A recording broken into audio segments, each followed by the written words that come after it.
Alright, what is going on everyone? Welcome back to the channel. For those of you who are new, welcome in. In this video, we're going to be talking about HEX and more specifically, taking a journey through time on its price chart here on TradingView. So you can do this yourself at home. Just go to the HEX USD hit BTC pair, hit replay at the very top once you're on your chart, select your speed, and then you select your candle where you want to start the replay, and then you hit play. So this is what HEX underwent. Its initial post-launch dump, followed by some consolidation, and then a recovery. And then shortly thereafter, we had our God whale come in, which 2x the price in a single candle, and then price rallied up to the half a penny region.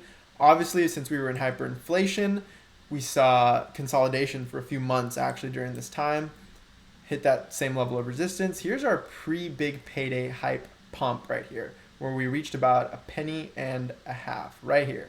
There we go. And then our post big payday dump back down to these bottoming regions.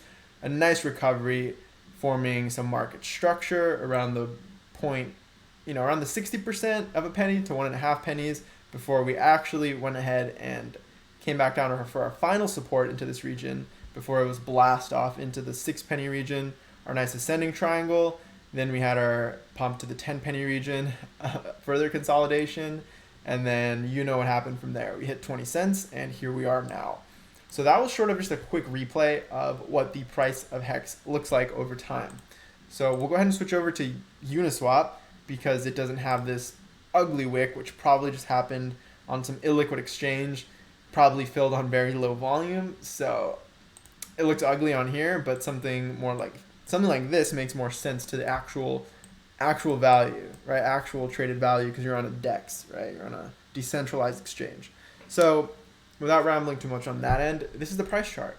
And there are a few things that you can kind of gather as patterns. One of them being this 20-day moving average, 21-day exponential moving average, which we've seen has been strong support every time we hold on it. And you can also argue for certain sentiments when these moving averages play amongst themselves, and that's when you have these white dots. But for the most part, all you really have to know here is that once we actually hold them as resistance or support, it's generally significant. And we'll just run you through a quick few examples. We've done this, but just so you know, I'm not full of air here. Once we held the ribbon here as support, it was blast off. Once you break beneath it, hold it as resistance. It generally holds as resistance for, a few weeks before capitulating and continuing onwards. And then obviously here we had our support, resistance, and so on. You can see many examples of this. And more specifically, when you have these beautiful textbook formations like this ascending triangle on top of these moving averages, it's game over. It's obvious that a pump was incoming here for the technically savvy people out there. And similar to over here, right? When we held support in these regions and came back up to hold these levels, it was game over. And you can see that where we are now, more recently, still respects that. It still respects it. Now, obviously, it might not respect this forever, and these are just patterns on a chart at the end of the day, right? Never financial advice on this channel. Your generic disclaimer for this video. But look at where we are now. Right now, price is, it already wicked beneath these moving averages, first of all, but it's coming down to land super nicely like it has in the past. Like you've seen this, right? It reminds me a lot of this region over here when price pumps above and then it comes down to hold these levels as support with very clean, kind of like a soft landing consolidation region before a continued move to the upside. So that's pretty much a strong case, I guess you could say. Maybe it's something similar to this over here where you have your purple curve cross beneath your blue. You have some final consolidation on these levels. Notice how it didn't actually break the purple curve, which is currently sitting at almost 13 pennies, around 12.7 pennies. And again, we've wicked down to 12.8 pennies like yesterday. And on July 21st, wicked down to 12.3 pennies. Obviously, the July 20 wick was even gnarlier, down to 7.8 pennies. So I like this. I like what it looks like. Not only that, if you ignore this wick and just look at candle data with something like a line chart, then it becomes much clearer, in my opinion, what we're looking at. Because if I were just looking at this chart for the first time, this to me looks like another bull flag. Now we have that joke, right? It's all bull flags, but we're memeing that into existence, you guys, because this looks like a bull flag to me. And you can take a simple, you know, a Fibonacci retracement if you want. I know these are popular.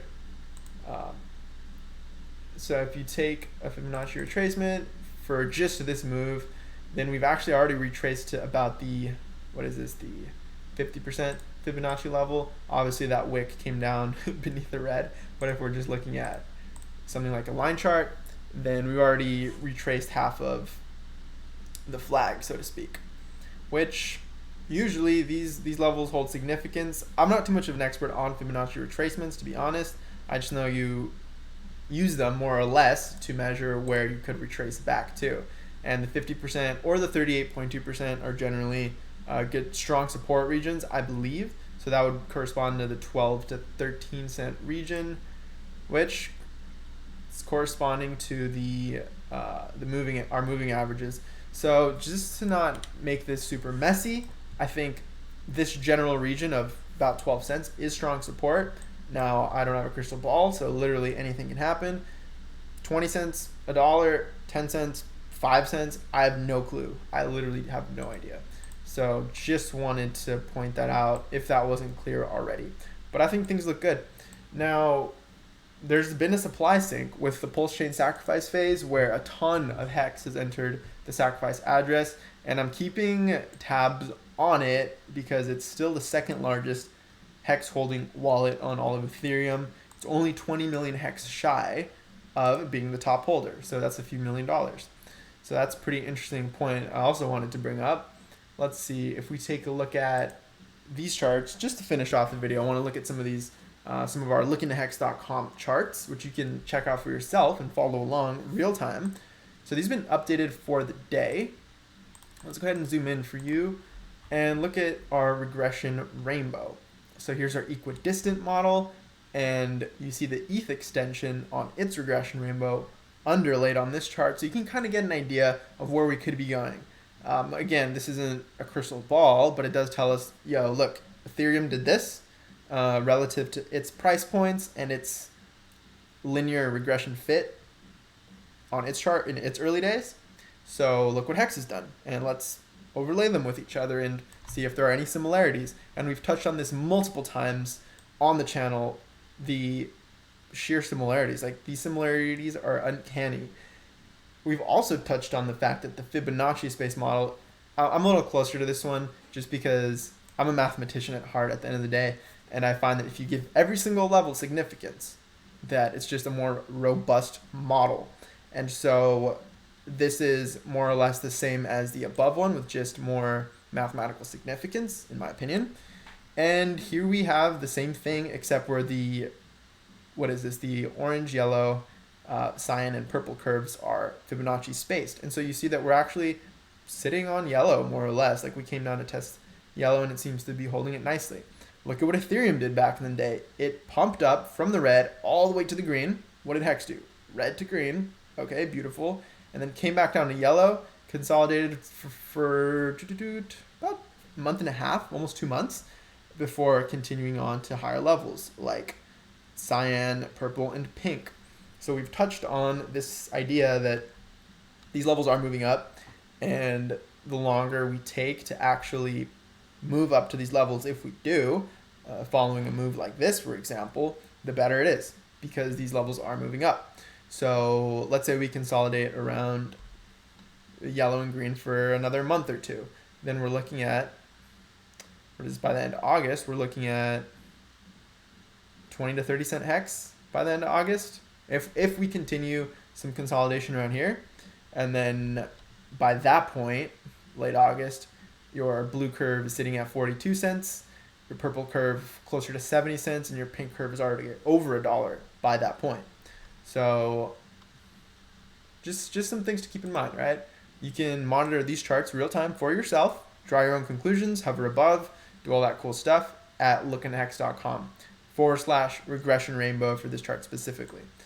And yeah, just wanted to show you the similarities, right? We had our overvalued start down to these levels, a nice bubble above what would later be our kind of support zone, and then lower highs down into the support one more time. At this point, it's a great point to actually make your mathematical fit and create your model like this.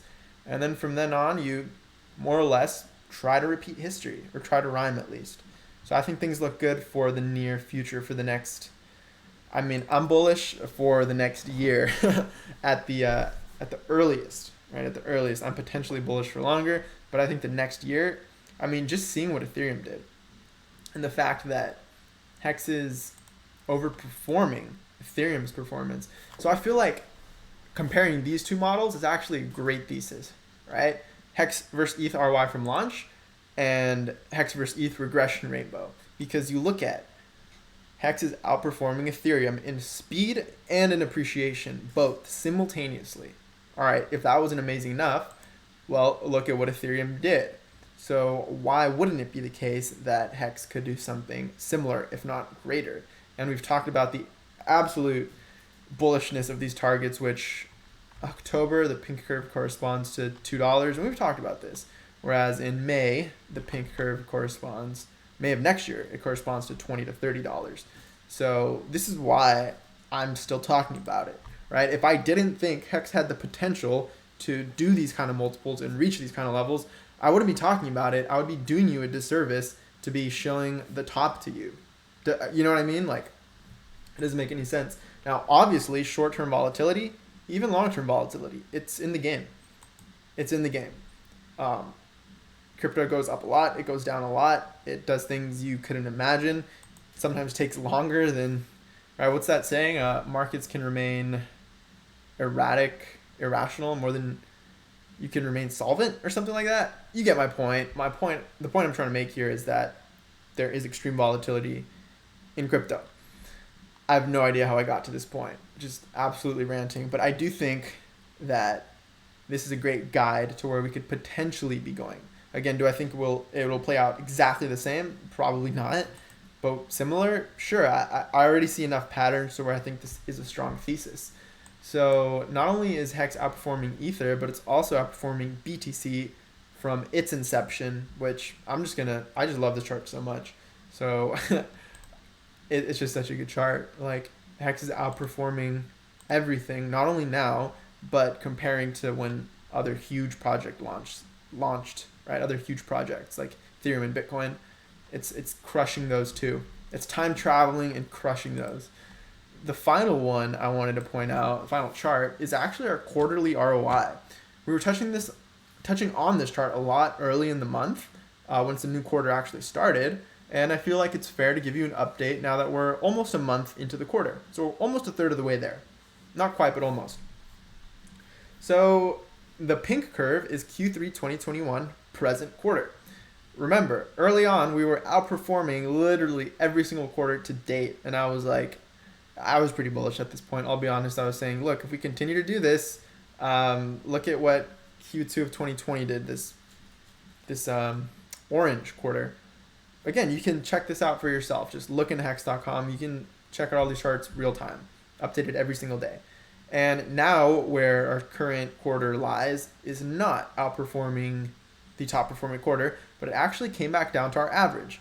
Now our average quarter is the white dotted curve. It pretty much takes an average of every single quarter ROI at that point in the quarter and just gives you an average and tells you on average at that point in the quarter, what was the ROI of HEX.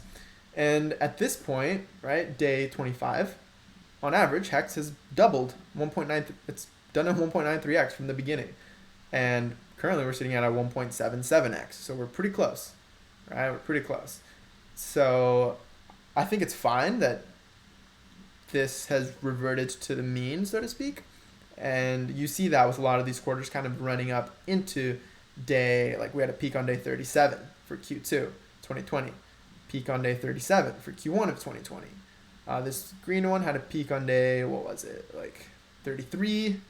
Purple had a local peak at 43, but then continued on to make a higher peak day 79. But you do see this kind of, even this kind of sideways quarter had a nice local peak at day 41. So it just looks like a month into the quarter, there's a nice usually a rally. And I mean, we're seeing it play out, right? So this would imply a continued move to the upside for the next couple weeks or so. And because let's be real, we are in a long-term uptrend.